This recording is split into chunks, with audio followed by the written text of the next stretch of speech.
ছেলে আমার মস্ত মানুষ, মস্ত অফিসার, মস্ত ফ্ল্যাটে যাই না দেখা এপার ওপার, নানা রকম জিনিস আর আসবাব দামি দামি, সবচেয়ে কম দামি ছিলাম একমাত্র আমি। মা বলতেছেন ছেলের আমার প্রতি অগাধ সম্ভব, আমারও ঠিকানা তাই বৃদ্ধাশ্রম।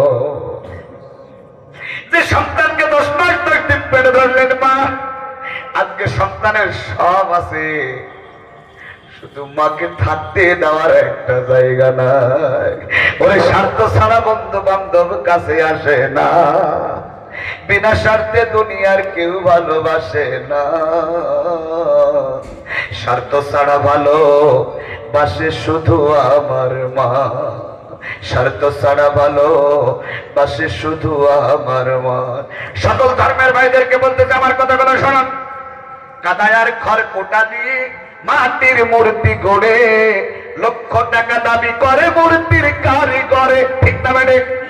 কাদায়ার খড় কোটা দিয়ে মাটির মূর্তি গড়ে, লক্ষ টাকা দাবি করে মূর্তির কারিগরে।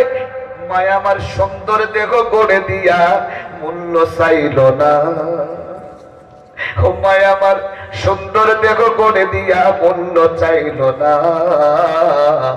স্বার্থ ছাড়া ভালো বাসে শুধু আমার মা। চিৎকার দিয়ে বলেন মারহাবা।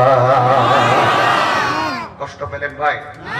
আমি যা বলেছি কোরআনকে বোঝাবার জন্য বলেছি। যে ধর্মের মানুষ আপনি হন না কেন, পিতাকে সম্মান করুন, বড়দেরকে সম্মান করুন, মাকে সম্মান করুন।